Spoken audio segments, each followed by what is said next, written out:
Hello and welcome to Into the Woods with Holly Wharton.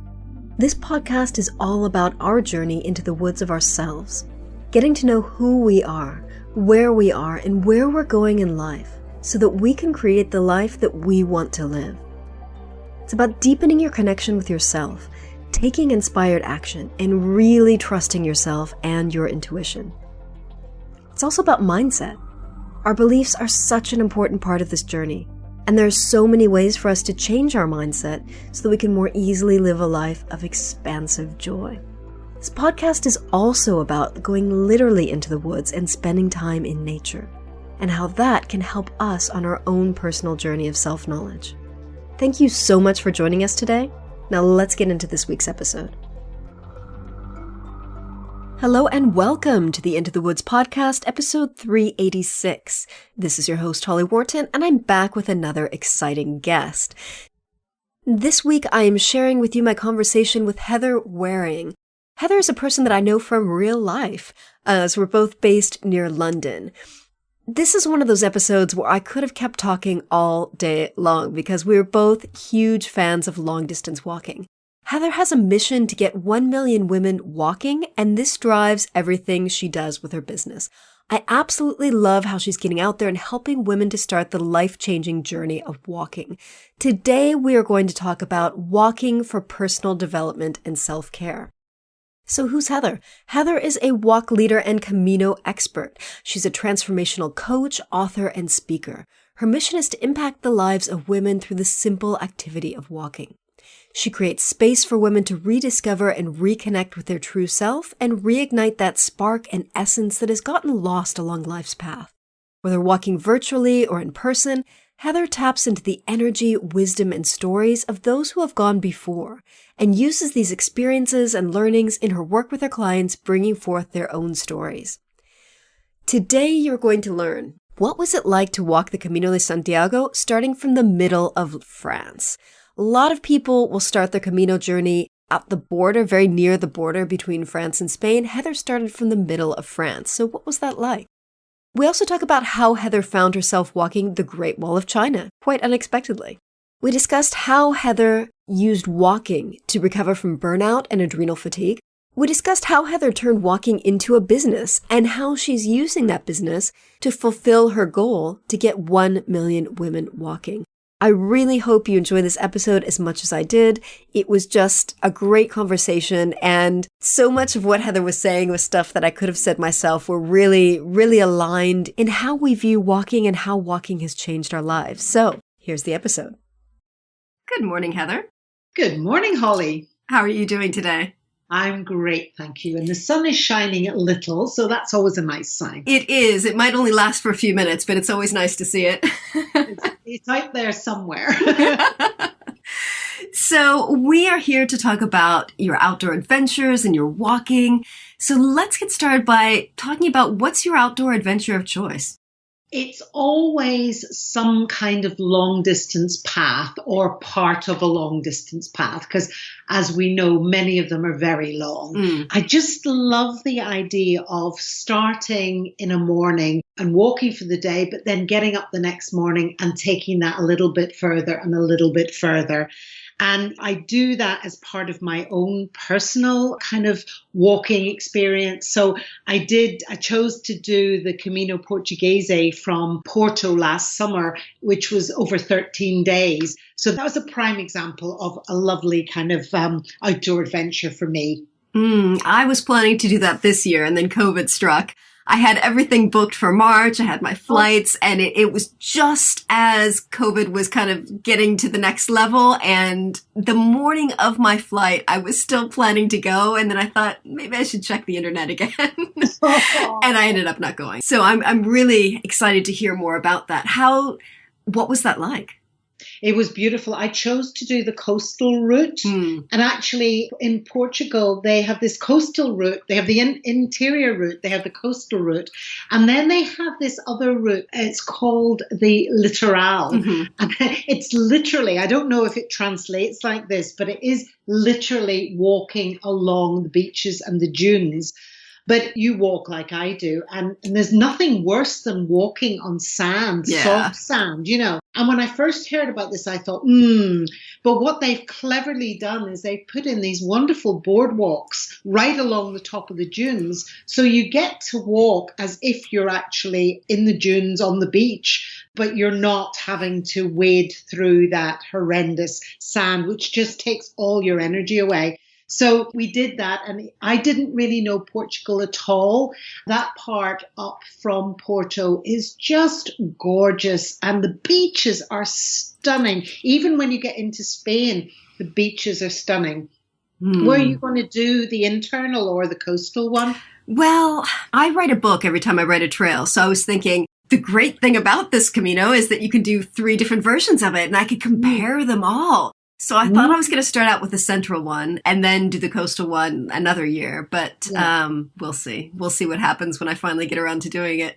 Yeah, just a little word of warning for the year coming up. I don't know if you're aware, but it's Holy Year. Yeah. It's not going to be a typical Holy Year because of, we have coronavirus. And I've taken extra kind of info this year, just generally about how busy it gets, because I have been told it gets phenomenally busy. People coming in coach loads and buses and cars and bikes and walking and running and horseback and everything. And I know for me taking my clients, I don't want them to have that experience, So I just say that so you're aware. At the end of the day, it's up to you. Yeah, no, I want no part of that. I've already, when I realized I couldn't go this year, I said I'm bumping that to 2022 or beyond, but it's definitely not happening next year. Let me ask you a question, though. I'm so used to walking here in England where the trails are fairly quiet. I mean, if you do the South Downs Way in the summer, you will see other people. But you can also go for hours on end without seeing other people. So how did the Camino compare to that? Because I really like being alone on a trail, and I'm not sure if I'm going to be comfortable with the really social aspect of the Camino. I think it depends how much you want to do it. There are some people who know they will never do all the Camino, so they want to do the last bit into Santiago so they can get their Compostela, their certificate. That bit is busy.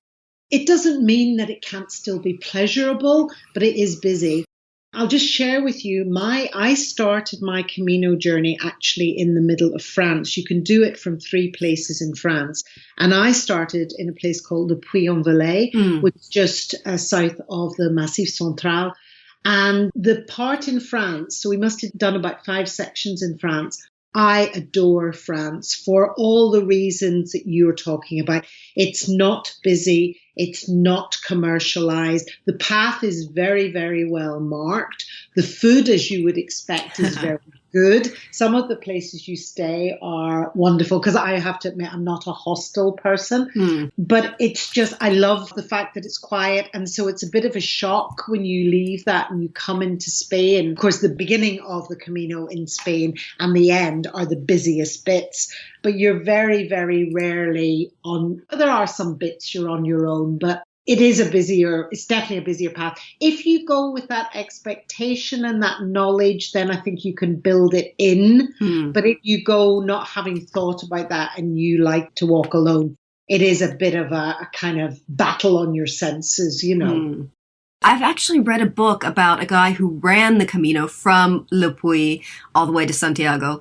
And he said the same thing about France. He really, really enjoyed the parts he enjoyed the whole thing, but he had really great things to say about the section from France. So I think that's very, very attractive, and especially the food.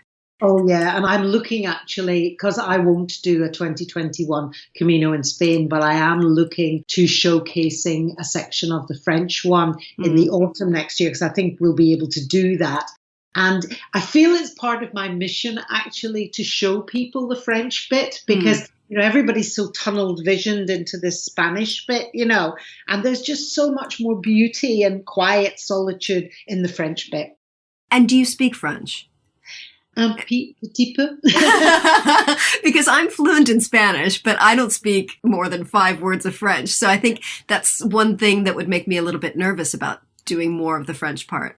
I wouldn't be too nervous. What I've discovered about the French, and we used to have a house in Burgundy for a while, which didn't help my French at all. is the fact that if you try, they will then meet you. If you are one of these people who don't even attempt, then they will kind of write you off. They want to see that you're willing to at least say hello, goodbye, a cup of coffee, thank you, you know, those kind of things in their language. I didn't find a problem at all. Okay, that's good to hear.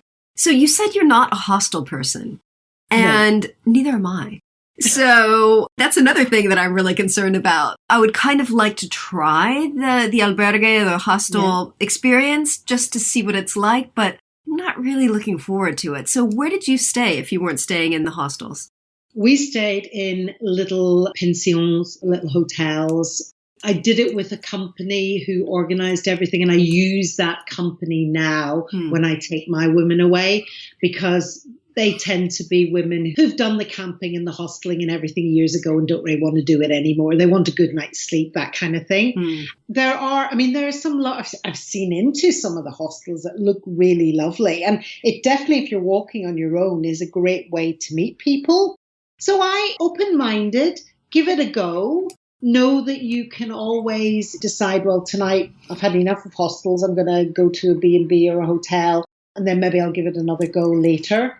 I think you can nowadays on the Camino choose to stay in different places. And I mean, there are some beautiful hostels in beautiful abbeys and places like that. And I think the bigger ones with the tales of huge, big dormitories where they packed people in, I think there are less of those now than there were. They're more where you can have a room for a couple of people, or sometimes you can even get a room on your own in a hostel. You know? Okay, that's good to know. So what was it like booking through a company? Because when you do that, obviously you're locked into, I have to stay here tonight, there tomorrow night, and you don't have that flexibility that you have if you're just kind of playing it by ear every night. What was that like for you?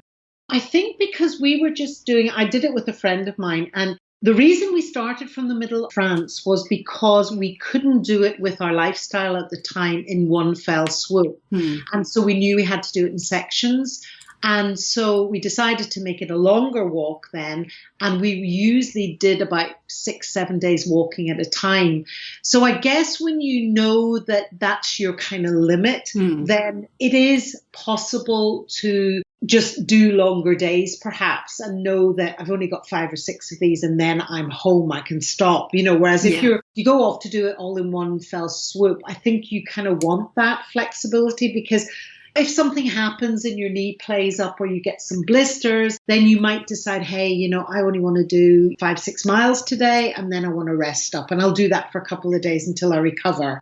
And you definitely don't have that if you do it with a company. The only way you can be flexible with a company is to decide, right, I'm only going to do 5 or 6 miles, but then I need to get a taxi to the next bit and I'll miss that bit out. And that, for most of us, is not the purpose, because we want to feel we've walked it all. Yeah, that makes sense. Sorry, just to say for anybody listening, finding the right company is important. And I tried a couple out, and I work with it's a small family run company. And we respect and we treat each other very well, because we like each other, we like our boss, etc. And they're always fabulous. And as a result, I bring them lots of business, you know. So I think finding the right people is good. I feed back to them loads. They know that if I feed back that something is not good, then it's not good. I'm not one of these people. I'm usually saying wonderful things, and I've only ever had to complain, I think, about 2 hotels on the whole route. So, but they know that when the feedback I give them is good feedback. Well, because you've had so much experience, so they know that you've seen all the kind of variety of different places, so you really know when something's not right. Yeah, and I also know that I'm looking at it from my own perspective, but I'm also looking at it for the possibility of taking others there and wanting others to have a good experience. And it's why, especially on long distance paths, I won't lead on a path that I haven't walked on first. Yeah, absolutely. I absolutely agree with that. So how did you first get into walking? I met a woman at university, and we got on really well together. I went to university in Glasgow. She was a Scot and had been brought up walking, and she introduced me to it. And as our friendship grew, then we started to take more walking holidays. So we would pack off cars with tents and go down to the West Country. And we also did an amazing holiday in the States, flying into Las Vegas, but going to the north and south rims of the canyon, up to different parks in Utah and in Colorado and in Arizona, and just had the most amazing time. And by this, I was pretty hooked, really. And then I was working for the British Heart Foundation, and they were doing a walk along the Great Wall of China. They were one of the first charities to ever do these kind of charity trek things that brought in people that weren't their normal sort of donators. And I really, although I was working for them, I really had always wanted to go to China. And my husband finally said to me, and my daughter was only 3 at the time, he said, for goodness sake, just go. It's not somewhere you're probably going to take Ellie at the moment. I thought, yeah, absolutely. And so I did it as a proper participant. I had to I think we had to raise £2,500-3,000, but I actually managed to raise 12.5 grand, wow, which was phenomenal. Of course, I reached out to all the people I worked through at the British Heart Foundation. They happily gave me money, and that really got me into my friend who lived in Glasgow, I was in London by this time, I would go up to the Lake District by train. She would drive down, pick me up. I had talked her into coming with me, and we would train one weekend a month in the lakes. And I remember, being in Buttermere and looking up at the fells and thinking, shit, I will never manage that. And then within a number of months of just taking it gradually, I was up there. And I developed, I have to say, it's a training plan I still use with my Camino people, but I developed a training plan, and no blisters, no problems, no aches and pains, and it was fabulous. So that's how I got into it. And then I came back and I knew I couldn't spend quite so much time away from the family, but kept the walking going on a kind of lighter note, and then started building it again when I built the business. And I'm very proud to say that I am the walking ambassador for my local children's hospice. Oh. And that's just a great way for me to, one of the ways that I give back, but also that I use my walking to help them as well. So circling back to the Great Wall of China, I am so fascinated by that because it just looks absolutely gorgeous. You've got the Apple TV screensaver that I always love when the Great Wall comes up on that, because it just looks so just lush and green and beautiful. So what was it like to walk that? Absolutely fascinating. And it is a huge, long wall. So, we did 5 days. And what happened was in most times we would be bussed out to it, and we would walk a day along it, and then we would be bussed back to somewhere else. And then the next day we'd be taken to another section. There was one day where we stayed very close to the wall overnight and started where we'd ended and did the second part. What I loved was my favorite section was the wildest bit, and it was right along the Mongolia China border, and it hadn't been refurbished. So, there were parts where it was tumbling down and you were kind of scrambling over the stones, but these little turret outposts were still there. And it was just, you could kind of imagine if you shut your eyes, what it must have been like. But in fact, the wall, I think, very many parts it was defended, but there was never any need for it with hindsight. So I think it must have been a very lonely place to be, posted to. And then there was another bit where local farmers would come, and we were only carrying our day packs, and they wanted to help carry your day packs. So they would earn a bit of money doing this. But there we all were in our, our shorts and our walking boots and our walking poles and our backpacks. And there they were in plimsolls and jeans and often a tailored jacket over a T-shirt, It's so funny. And they do that often at different times of the season when there's not a lot to do in the farm. Yeah. So we couldn't really talk to them, but it's amazing what communication you can make just with your hands, you know, and nods and smiles. So that was good. And my least favorite bit was the bit nearest to Beijing, which is where they take all the tourists, just go for a day. And because it was so crowded and it was full of tourist shops. And the interesting thing and I suppose this is us as kind of tourist animals, which I kind of don't do that often, is people would get off the coach in the car park. They would walk to a bit of wall. They would look at it and that would be it. And actually, if you just escaped 5 or 10 minutes along the wall, you were in peace and quiet, and you would get a completely different aspect of this wall, you know. Absolutely fascinating. I loved it. Absolutely. Sounds just really, really exciting and just really, really lovely. I didn't know you were actually allowed to walk along the crumbling bits. I wasn't sure if you could walk kind of the whole length of it or if those bits were closed off. So I think that's really interesting to know that you can. Well, you can on that bit. Yeah. You know, I don't know. There may be other bits that you can't, and I don't know if it's possible to walk the whole length or whether there are bits that are so badly kind of fallen into disrepair that perhaps, you know, you couldn't walk along them, you know. Right. It would be interesting to see. But how long it would take as well, I'm not sure. And of course, it's where do you stay as well? Yeah. You know? I mean, you'd have to either camp or, I don't know, it's so remote.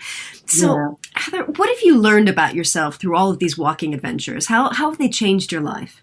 In so many ways and on so many different levels. I mean, walking definitely helped me through some of the darkest times, because I burnt out in kind of 2014, 2015.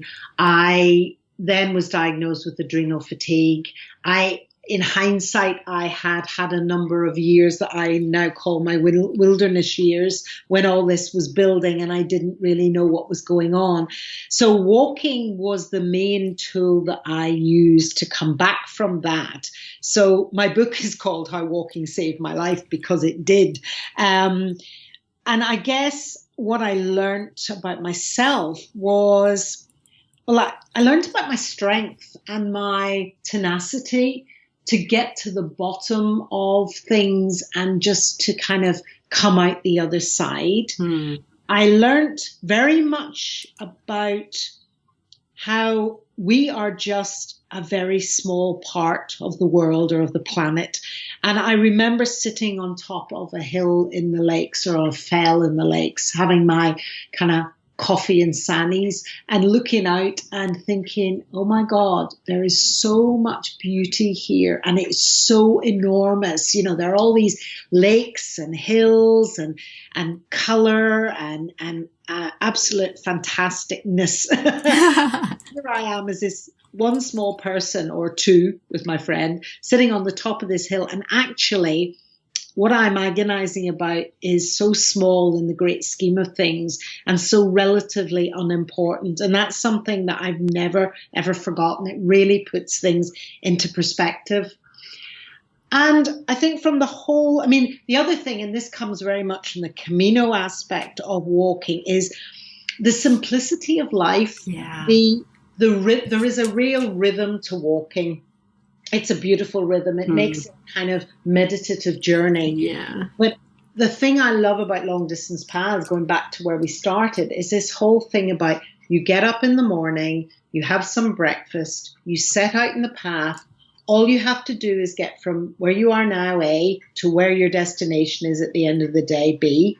And then you have a shower, a meal, you go to bed, and you get up the next day and you do it again. And you know, when I go away walking like that, it's such a resetting, a recharging. You know, it's just an escape, and it's wonderful. So that as well is one of the big things that I will never forget, and I really think I learned it through the walking. And of course, my whole purpose in life, the clarification of my real purpose, came out of my walking, you know. That whole last bit that you just said, I could have said myself word for word.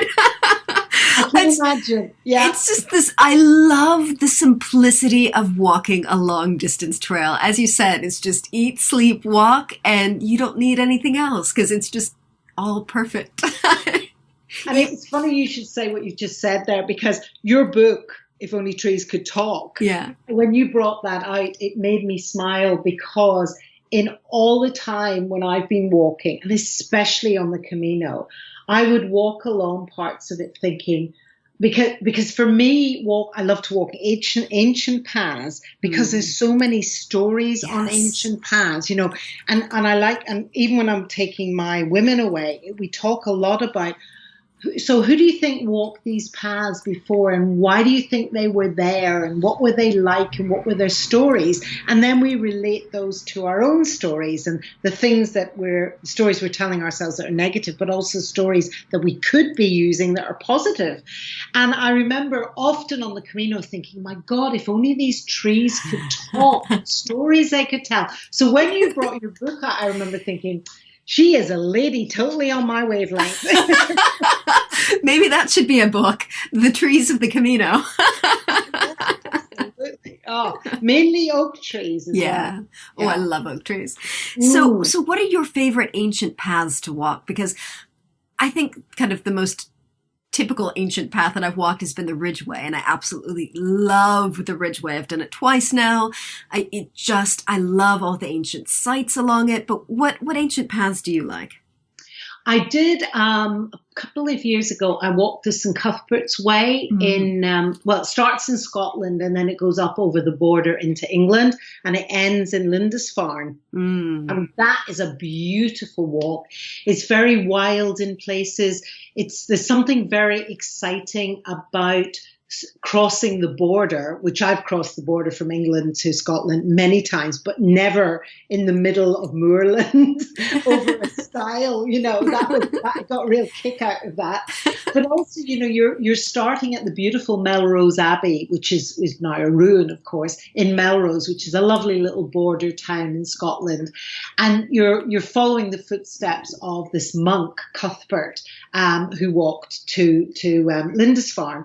So, you know, you're very aware of following in the footsteps of, and it's a very quiet walk. You don't see that many other people.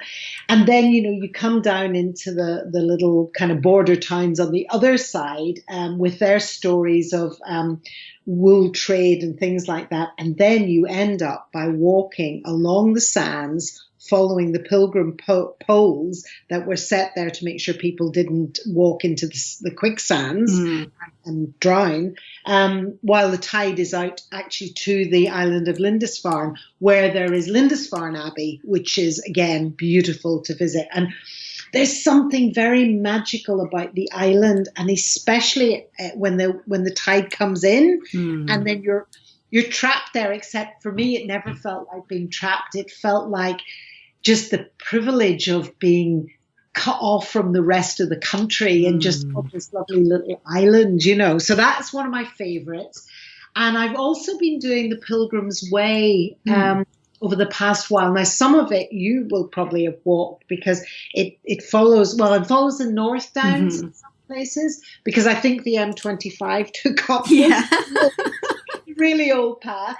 And what frustrates me about the Pilgrim's Way, I am enjoying it. I'm enjoying it lots. But my frustration is around the fact that they talk about it as the UK alternative to the Camino, yet the infrastructure is pathetic. Yeah. And there's some signs of local walks, local trails, and if you're a local person, that's fine. But if you're trying to walk the Pilgrim's Way, in most places, there is no talking about it at all. Even in Winchester, where it starts, I started there one Sunday morning and I asked the people at the cathedral, I said, you know, is there any signage? And the guy there said, oh, talk to me, he said. No, he said, it's terrible, isn't it? This is a major starting point of a major religious trek that can take you takes you to Canterbury and then from there on to Rome. And there's no signage, you know. Yeah. So when I do see a brick in a wall, a huge big brick that goes, I shouldn't call it a brick, a huge stone that goes back many years, I take photographs because I'm so, oh my God, it's a proper sign. But I think that's a real shame.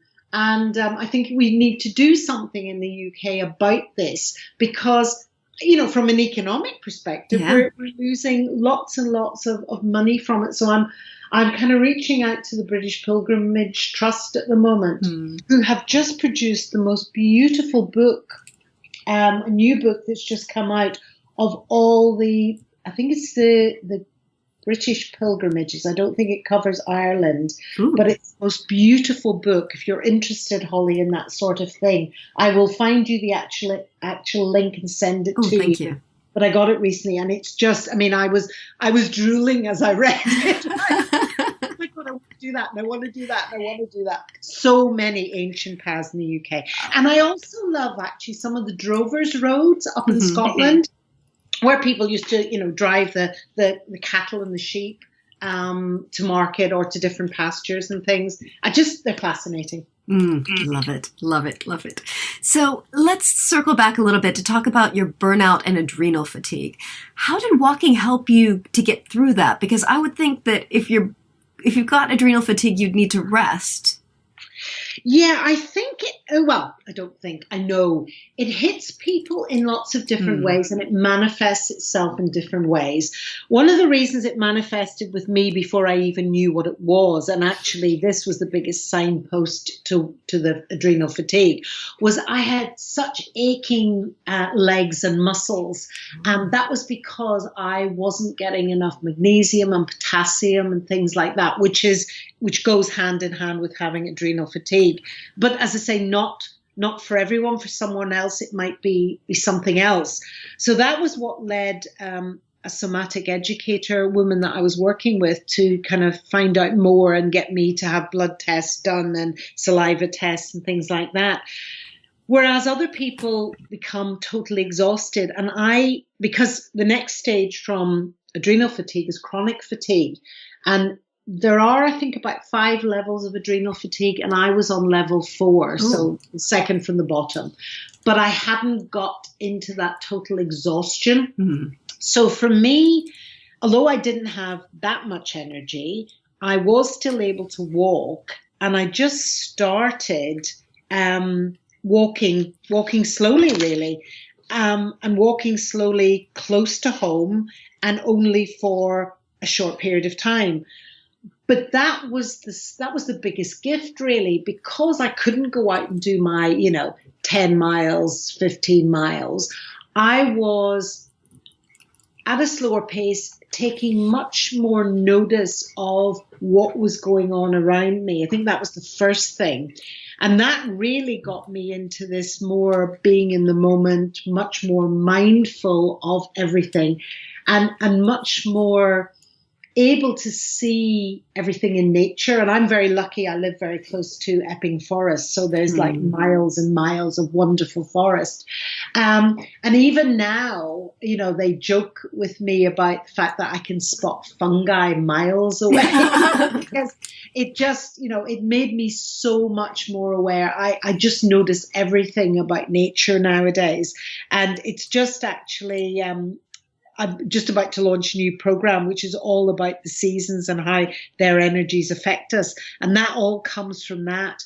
But it also helped me, the slowness of pace and the fact that I was able to, I think, ponder things. I wasn't going out purposely to think, but I find walking very creative and I get really good ideas when I walk. So I think in those earlier stages, I was allowing just some of my feelings to percolate and to come up for me, and then to sometimes sit and just think, really. But that also was helping the reconnection with myself, because when I started burning out, and I didn't know what was happening, and it was a really scary place to be in, I talked to a coach, a counsellor, and a cranial sacral therapist within about 10 days of each other, altogether. None of them knew each other. And each of them told me that my mind-body connection was virtually severed. And that was a huge shock to me, because I'm a touchy-feely person. I'm really in touch with my emotions. And to be told that my mind-body connection was virtually non-existent was like, I felt really ashamed. I felt I'd failed. And I just, it was just, that can't be me. So spending time in nature and spending time at that slower pace really helped me to rebuild that mind-body connection. And the other thing about the seasons that's fascinating is, the seasons are not the same all year round. And you say this to anybody and they kind of probably look at you and go, of course they're not. But actually we expect ourselves to be the same all year round. We expect ourselves to be pushing and striving and taking action. And that's one of the reasons I put this course together, because it's about learning from the seasons that we can take downtime. In the winter, it's about hibernation. In the spring, it's about growth. And then we want to do things, and so the seasons go. But I learned a lot of my self-care then from that time. So lots and lots of really important messages, really important learnings from that recovery. And what measures have you put in place now to avoid experiencing burnout and adrenal fatigue in the future? Well, regular walking, definitely. Yeah. I cannot come back from a walk in a bad mood. And it doesn't matter whether it's a kind of 20-minute walk or a 2-hour walk. I just always come back feeling good. And that coupled with time in nature, time in greenery, time in space, time with birdsong and all of that. And, the other thing is, you don't have to go that far in this country to find some green space. It might be, by a canal or a river in a local park, or even a lot of our streets have trees. So, immersed in nature is great, but you don't have to be able to do that. And then because my mind-body connection is much better again now, and because I know myself really well now,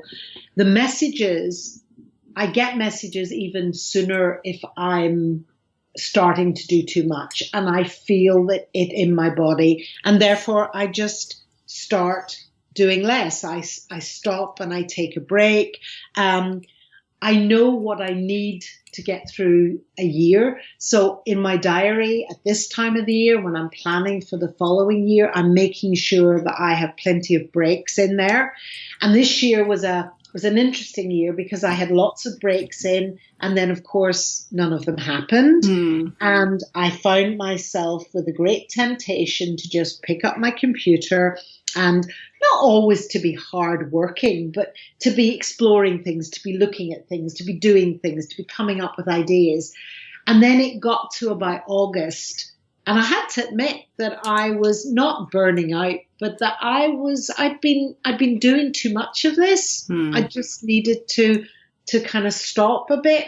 So I do need those things in place, and I work better when they're in place. And I feel that the other thing is that looking after ourselves is not you find out how to do it and then that's it done. You have to keep doing it. And I see so many women, especially women, just pushing themselves on and on and on, and saying what I said, which is, oh, I can't stop because I've got clients, because I've got people who rely on me. And at the end of the day, when you have to stop, and we don't want to get to that point, those people usually come back and go, listen, health is the most important thing. Sort yourself out and then we'll pick up, because actually we do care quite a lot, most of us, Yeah. So, but it's a hard thing to tell people. It is. And I think, especially when we're passionate about these things, it can be hard to kind of dial it back and take a break, because if you love what you do, you just want to do more of it. Exactly. Yeah, absolutely. And it's part of your life. So it doesn't feel like some kind of concrete thing that you move on from, it's all integrated. And I know for me, it's totally integrated because health is my number one value, and walking and the work that I do through walking allows me to honor that value, you know. So, yeah. So how did you turn walking into a business?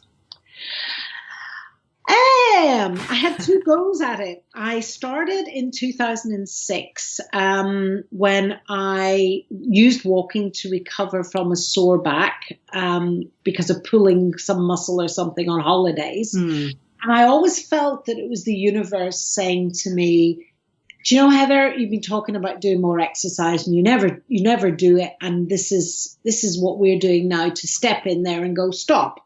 And you've got to take it seriously. So I started walking and really enjoyed it, and then started to think, could I run a business through this? So I had three different strands. I tried three different strands. Some worked, some didn't. But at the end of a couple of years, I had to decide that it wasn't working the way I wanted it to. It wasn't bringing in the kind of income. So I put it aside. Fast forward to kind of 2006. So before, no, not 2006. Fast forward to having done bits of walking, having continued walking myself, and always started doing the Camino in 2008. Always wanted to take groups of women out on the Camino walking and do coaching, kind of personal development stuff with them. So this was always in the back of my head. And just before burnout, I was even talking about like finding ways to make these kind of walking adventures, walking retreats happen. And then when I burnt out, I was actually doing some work with a mentor at the time. And she said to me at one point, Heather, all the time I've known you, you've wanted to take women walking. Why on earth are you trying to find all these other things? Why don't you just do it? And I was in recovery at the time, and it was like this permission she'd given me. And what was interesting was I'd had to do a visualization that day to do with a deer and what I had taken from this. And basically, I'd been able to stroke this wild deer. And my takeaway from it was perhaps I'm being too literal in looking at making this business work. Perhaps I'm being too realistic, and perhaps I just have to dream a bit and trust, because I think I was always putting obstacles in the way. And that evening while I was driving home, I always drive up through Epping Forest, and there's two paths, and I always drive up the one that takes me up to the centre of the forest. And as I came round a corner that evening, there were not just one, but 3 deer on the path. And I still get goosebumps when I tell that. And it was like, if you want a sign, Heather, there's the sign. Here we are. So that was 2015. And I started back. I was cleared of adrenal fatigue that summer. My daughter went to university that September. And I decided not to go back to work until I got her to uni. And then I went back to work at the end of October and set up the new business, really to start properly in 2016. And it was all about using walking as a vehicle for self-care, nurturing, personal development.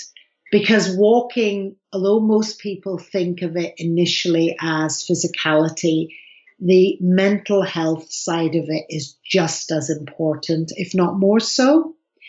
And so the business that I now run and the business that I've created is all about bringing walking into our lives for health and well-being, and to help us discover who we really are and to create the life we really want. And I do that on lots of levels, a bit more online than I have ever done before this year. But my favorite thing is, I'm sure you can imagine, is to actually take a small group of women out on a long distance path. Absolutely. It's the best to take a group out and just see the reactions and hear them going, oh, this is so beautiful. And it's a trail that you've maybe walked 35 or 40 times in the last few years, but like you're showing it to them for the first time and they're just, oh, I love it. Yeah, and you it. get to see it through their eyes, Yeah. their joy. It's stunning, absolutely stunning. And it's really interesting, Holly. We did a survey that I've yet to write up, but it was all about lockdown and walking. And 61% of women, we had about 1,200 responses. Wow. 61% of women started walking more during lockdown for mental health, physical health, escape, that kind of thing. And I think it was about 35% wanted to continue it when lockdown stopped. I think it's so important. It is. And one of the things that I loved about lockdown, both of these lockdowns that we've had this year in the UK, is seeing more people out on the trails. Yes. Totally agree. Love it. Love it. So what are all the different ways that you help others through walking? Well, as I say, there's a range of offline and online, from the very simple, we have a 7-day of mindful walking free program that people can just try out and get into. It only takes about 20 minutes a day for 7 days. And we have a walk challenge that people can join and pledge their own kind of mileage for the year. And then we have, right through that to walk experiences and walk retreats. Walk retreats tend to be shorter, like 5 days all in, where we do a bit less walking and a bit more journaling and discussion and debate. And then the walk experiences and the camino experiences tend to be 5 or 6 days with a travel day on each side. And they're more challenging walking, give them a lot of help to get trained, tell them what to pack, that kind of thing. And we do some personal development as well. And people often buy coaching then as a result of that. And I do some coaching stuff I don't do some, I coach people as well. How much walking they choose to put into that is entirely up to them. Sometimes I do it face to face and we do walk and talk, but other times I'm saying to them, take yourself out for a walk and allow that time to just give you the space to create and to think. Because I do feel, especially with women, when they're at home, they find so many other things to do instead, Yeah. So I also, have a number of initiatives that I'm delighted to do with other people, like with a nutritionist. I do a walking and cooking retreat. With another, with a landscape archaeologist, we're looking at doing some landscape walking and history stuff for next year, which is very exciting. I'm doing a walking and writing retreat with somebody else. So there's and we're building the whole 1 Million Women Walking community as well, and taking that. We're global. We've got just about 5,500 women now, and we plan to take some of that offline as well as time goes on, and to set up walk leaders all over the world and take that whole community which support my mission, which is to impact the lives of 1 million women through walking. And how did that get started, 1 Million Women Walking? That was a mentor and I talking about what's the bottom line to what you do, Heather, and just drilling down and realizing that actually what I want to do is impact the lives of women through walking. And she said, how many women? And I went, million? It sounds like a good round number.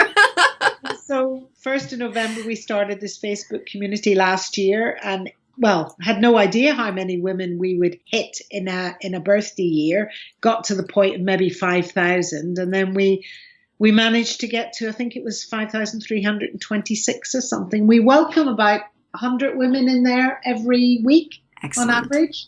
It's an amazing community now of women who post wonderful photographs, ask questions, help and support each other all over the world. Excellent. I love it. I love it. I love it. Because I think walking, as you said, it's not just for physical fitness, it's for mental health and well-being. Absolutely. It just helps the entire system.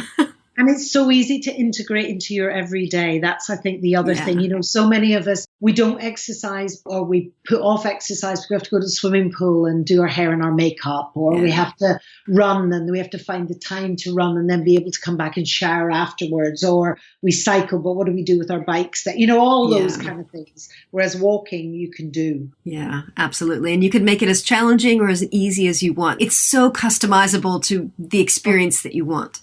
Yeah. And then you can use it as a stepping stone to get fitter and do more and set yourself a bigger target, you know. Yeah, absolutely. I mean, I've signed up, inspired by a friend of mine, for 2 walking ultras next year. So I'm going to be doing a 50K and a 100K. Wow. And I've never done that before. I mean, I've never just kind of pushed on through and like just gotten in the kilometers. So I'm very much looking forward to that. That's an interesting one. Oh, do tell me about that. We'll have to chat about that. Yes, we will. We'll see how it goes. A couple weekends ago, I did a training walk and I did 35K. And that went really, really well. But it's a totally different experience from other types of walking. You know, I wasn't taking my time. I wasn't stopping. I was just kind of pushing on through. And it was a very, very different experience. I enjoyed it, but it was very different. I was very conscious of how different it was. Yeah, absolutely. No, brilliant. Oh, excited about that. Yes. So where can people find you online and learn more about your work and your walks and what you do? Well, the website is 1, and that's the digit 1, millionwomenwalking.com.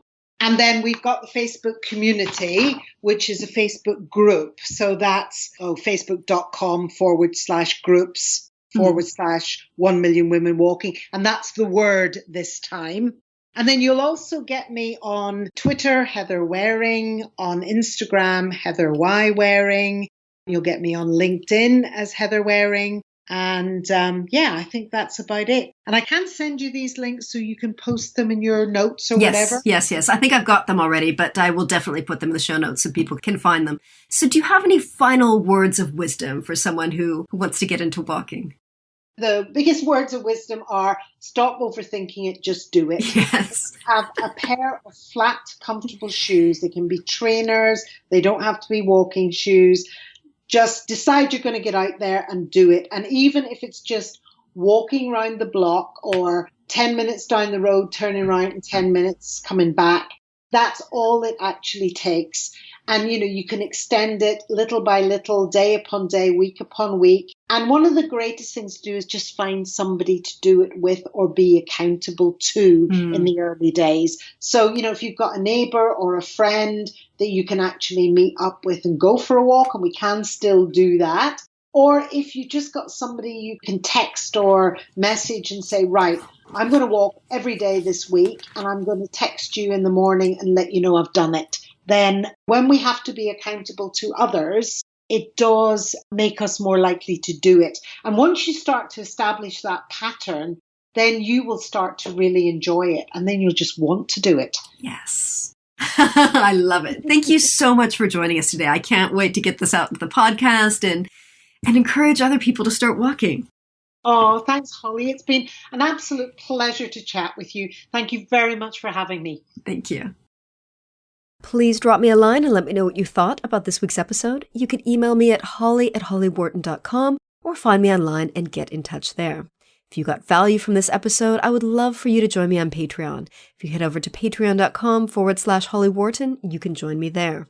Membership starts at just $1 a month, and you get exclusive access to stuff I don't share anywhere else. Finally, thank you so much for listening. You can visit hollywharton.com/386 for the show notes on this episode. Thank you. Thanks so much for listening to Into the Woods with Holly Wharton. You can find more information about today's episode, including links for topics that were discussed, at hollywharton.com. That's HOLLYWORTON.com. If you'd like to connect with other listeners and get support on your journey, I would love for you to join my private community on Patreon. That's patreon.com/Holly Wharton. That's patreon.com/Holly Wharton. Thank you so much for listening, and I look forward to seeing you next week.